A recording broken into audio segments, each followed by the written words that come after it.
इस कहानी की शुरुआत होती है सन 2029 से, जहाँ पर लोगन यानी ब्लूरेन काफी बूढ़ा हो चुका है। उसका शरीर कमजोर हो चुका है और उसके अंदर जो घाव भरने की शक्ति थी अब वो भी काफी कम हो गई है। वो टेक्सास में टैक्सी चलाता है। पिछले 25 सालों से कोई भी म्यूटेंट बच्चा पैदा नहीं हुआ। लोगन के साथ जितने भी म्यूटेंट्स थे लगभग सबको मार दिया गया है। लोगन खुद भी पिछले 200 सालों से अलग अलग तरह के मिशंस लड़कर पूरी तरह से थक चुका है। उसने अपने आप को शराब में डुबा लिया है। एक दिन जब वो अपने कुछ पैसेंजर्स को ग्रेवयार्ड ले जाता है तो वहाँ पर उसके पास एक नर्स आती है। वो लोगन से कहती कि मुझे तुम्हारी मदद चाहिए। लोगन उसकी बात नहीं सुनता और उस जगह से निकल जाता है। लोगन जब अपने घर जा रहा होता है तो उसकी गाड़ी में एक आदमी बैठा होता है जिसका नाम डॉन, जो उससे कहता है कि तुम्हारे पास जो नर्स आई थी उसके पास एक चीज है जो कि मुझे चाहिए। वो उसे अपना विजिटिंग कार्ड भी देता है। लोगन जब उस कार्ड को देखता है तो उस पर लिखा होता है अल्कलाई। ये एक ऑर्गेनाइजेशन होती है जो म्यूटेंट्स पर एक्सपेरिमेंट करती है और इसी ऑर्गेनाइजेशन ने लोगन पर भी एक्सपेरिमेंट्स किए थे। अब लोगन सीधा उससे घर जाता है जहाँ पर वो रहता है। उसके साथ 2 और म्यूटेंट्स भी रहते हैं। उनका नाम है कैलिविन और चार्ल्स जेवियर। कैलिविन के पास ऐसी पावर है जिससे वो अपने और पास के किसी भी म्यूटेंट्स की लोकेशन का पता आसानी से लगा सकते हैं और चार्ल्स जेवियर अपने दिमाग से किसी को भी कंट्रोल कर सकते हैं। अब इनकी उम्र 90 से ऊपर हो चुकी है। अब उनकी दिमाग की स्थिति पूरी तरह से स्टेबल नहीं है। उनके दिमाग को कंट्रोल में रखने के लिए उन्हें एक इंजेक्शन दिया जाता है। लोगन उनके पास पहुंचने में काफी लेट हो जाता है और उन्हें वो इंजेक्शन देने में बहुत देर हो जाती है। अब उनकी दिमाग की स्थिति स्टेबल हो जाती है। इसके बाद वहाँ पर सब कुछ हिलने लगता है। लोगन किसी तरह से वो इंजेक्शन लगा देता है जिससे सब कुछ ठीक हो जाता है। अब अगले दिन लोगन के पास एक लोकेशन आती है जहाँ उसे पैसेंजर्स पिक करने के लिए जाना होता है। जब लोगन वहाँ पहुँचता है तो वही औरत होती है जो पहले लोगन से मदद मांगने के लिए आई थी। उस औरत के साथ एक बच्ची भी होती है जिसका नाम लौरा होता है। वो औरत लोगन से लौरा को नॉर्थ डकोटा ले जाने को कहती है। वो उसे इसके लिए पैसे भी देती है। हालांकि लोगन ये काम नहीं करना चाहता था लेकिन उसे पैसे की काफी जरूरत होती है। वो नर्स उसे बताती है कि एक आदमी लौरा को उसे छीनना चाहता है। इसके बाद लोगन उससे कहता है कि अगली सुबह हम यहाँ से निकलेंगे। इसके बाद लोगन वहाँ से चला जाता है। जब अगली सुबह लोगन उस औरत के यहाँ आता है तो वो देखता है कि वो औरत मरी हुई होती है। उसे नर्स का मोबाइल मिलता है जिसमें किसी ने मैसेज किया होता है कि जल्दी आओ। नर्स ने रिप्लाई किया होता है कि हम रास्ते में हैं। लोगन इन सब झमेलों में नहीं पड़ना चाहता, इसीलिए वापस अपने घर आ जाता है जहाँ पर उसके पास डोनाल्ड आता है जिसने अपना विजिटिंग कार्ड उसे दिया था। वो कहता है कि मैंने तुम्हें कहा था कि जब भी नर्स तुमसे कांटेक्ट करने की कोशिश करे तो तुम मुझे बताओगे, लेकिन तुमने मुझे नहीं बताया। वो लोगन से पूछता है कि वो बच्ची कहाँ है। लोगन कहता है कि मुझे कुछ नहीं पता। डोनाल्ड अपने आदमियों से कहता है कि इसके घर की तलाशी लो। उसका एक आदमी घर के अंदर तलाशी लेने के लिए जाता है और अगले पल अंदर से लौरा आती है जिसने उस आदमी को मार दिया था जो अंदर तलाशी लेने के लिए आया था। इसके बाद डोनाल्ड के आदमी लौरा के ऊपर गोलियां चलाते हैं। लोगन डोनाल्ड के आदमी ऊपर हमला कर देता है। लौरा भी यहाँ पर आ जाती है और उसके पास न सिर्फ लोगन की तरह हाथ में बल्कि उसके पैरों में भी पंजे होते हैं। वो लोगन के साथ मिलकर डोनाल्ड के कई लोगों को मार देती है। इसके बाद लोगन, लौरा और चार्ल्स जेवियर कार में बैठकर यहाँ से भाग जाते हैं, पर लोगन का म्यूटेंट साथी जिसका नाम कैलिबन है उसे डोनाल्ड पकड़ लेता है और कहता है कि मैं जानता हूँ कि तुम म्यूटेंट्स को ट्रेस कर सकते हो, तुम्हें मेरे लिए काम करना होगा। हालांकि कैलिबन मना कर देता है पर डोनाल्ड उसके ऊपर का कपड़ा हटा देता है जिससे उसके शरीर पर धूप पड़ने लगती है। वो धूप बर्दाश्त नहीं कर सकता, इसीलिए उसे डोनाल्ड की बात माननी पड़ती है। वहीं दूसरी तरफ लोगन को दिखाया जाता है जो गाड़ी में जा रहा होता है। वो उस नर्स का मोबाइल देखता है जिसमें उस नर्स ने एक वीडियो बनाया होता है। वो नर्स बताती है कि अब म्यूटेंट बच्चे पैदा नहीं होते पर इनके पास अलग अलग म्यूटेंट्स का डीएनए होता है जिन्हें ये औरतों के अंदर इंजेक्ट करते हैं। उस डीएनए से वो प्रेग्नेंट होती है और उनके जो बच्चे होते हैं उनके अंदर भी म्यूटेंट्स की तरह शक्ति होती है। जब ये बच्चे बड़े हुए तो इन बच्चों की माओं को मरवा दिया गया। इसके बाद इन बच्चों को ट्रेनिंग दी गई पर ये ट्रेनिंग में इतने अच्छे नहीं थे। पर सब कुछ तब बदल गया जब उस जिस ऑर्गेनाइजेशन ने इन सब बच्चों को बनाया था उन्होंने एक नया एक्सपेरिमेंट किया और ये एक्सपेरिमेंट था X-24।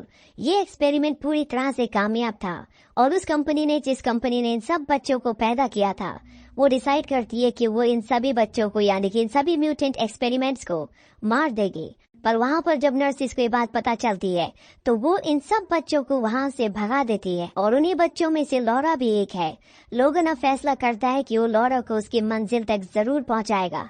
रात को एक होटल में रुकते हैं जहाँ पर लोगन लॉरा के बैग से कुछ डॉक्यूमेंट्स निकालता है और उन डॉक्यूमेंट से पता चलता है कि लॉरा उसी के डीएनए से बनी है, यानी कि वो लोगन की बेटी है, इसीलिए उसके पास लोगन जैसी शक्तियाँ हैं। लोगन को उसके बैग में एक्समैन की कॉमिक्स भी मिलती है जिसे लेकर वो एक बार में चला जाता है। जब वो उस कॉमिक्स को देखता है तो उस कॉमिक्स पर एक नंबर, एक लोकेशन होती है और ये लोकेशन वही लोकेशन है जिस लोकेशन पर नर्स ने लॉरा को छोड़ने के लिए कहा था। जिस तरफ लोगन जा रहा है, दरअसल एक्समैन की जो कॉमिक्स है इसमें एक ऐसी जगह होती है जहाँ पर सभी म्यूटेंट्स पूरी तरह से सुरक्षित होते हैं, पर ये एक काल्पनिक कहानी है। लोगन को विश्वास हो जाता है कि जिस तरफ वो जा रहे हैं वहाँ पर ऐसी कोई भी जगह नहीं है। लोगन वापस होटल में आ जाता है और तभी चारों तरफ कंपन होना शुरू हो जाती है।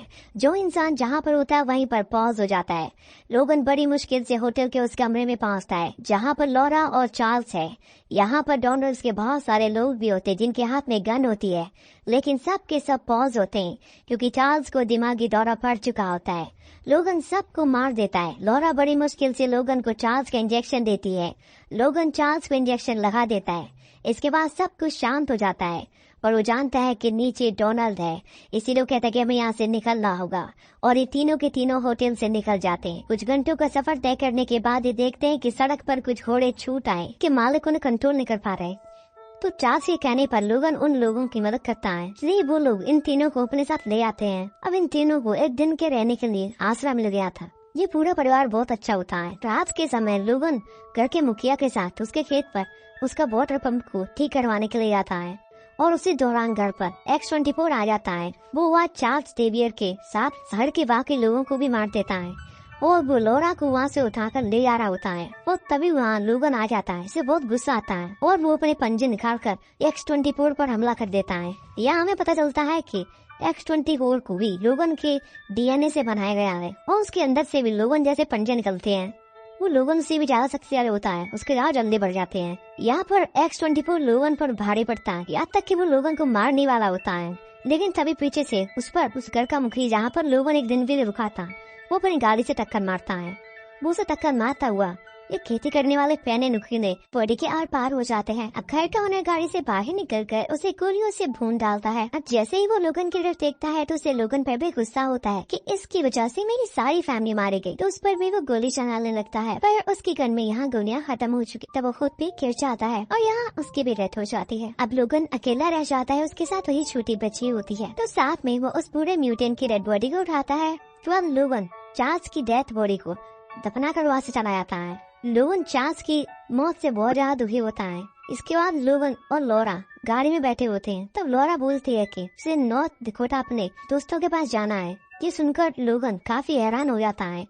ये पहली बार होता है कि लॉरा ने कुछ बोला होता है। लोगन उसे कहता है कि अगर तुम बोल सकती थी तो पिछले 2000 मील से तुमने क्यों नहीं बोला, लेकिन लॉरा सिर्फ एक ही रट लगाए हुए थी कि उसे नॉर्थ डकोटा जाना है वाले है। तो अब लोगन को मजबूरन गाड़ी चलानी पड़ती है, लेकिन वो इतना थक चुका होता है तो कुछ घंटे बाद गाड़ी चलाने के बाद वो बेहोश हो जाता है। अब यहाँ पर वो छोटी बच्ची खुद गाड़ी चलाती है और जगह तक फाइनली पहुँच जाती है। पर यहाँ पर पहुँचते ही लोगन दोबारा से बेहोश हो जाता है, वो नीचे गिर जाता है। तो जब उसकी आंख खुलती है तो वो सारे म्यूटेंट बच्चे एक साथ होते हैं। हर बच्चे में डिफरेंट एनर्जी और पावर थी। वो लोगन को ऊपर उठाते हैं और उसे लिटाकर एक सीरम इंजेक्ट करने लगते हैं। पर लोगन उनसे कहता है ये सीरम क्या है और तुम्हारे पास कहाँ से आया? तो वो बच्चे कहते हैं कि सीरम को लेने से हमें पावर आती है। पर लोगन उनसे कहता है अगर तुम इसको ज्यादा लोगे तो मारे जाओगे और पागल हो जाओगे। पर उन्हीं बच्चों में से एक बच्चा कहता है नहीं, अगर इसको थोड़ी सी क्वांटिटी में लिया जाए तो हमारी पावर ही बढ़ती है, परेशान न हो। अब लोगन जब सुबह उठता है तो वो कुछ बच्चों को देखता है जो एक दूरबीन से पहाड़ के उस तरफ देख रहे होते हैं। लोगन उस लड़के के पास जाता है और उससे पूछता है ये कहाँ देख रहे हो? तो बच्चा उसे बताता है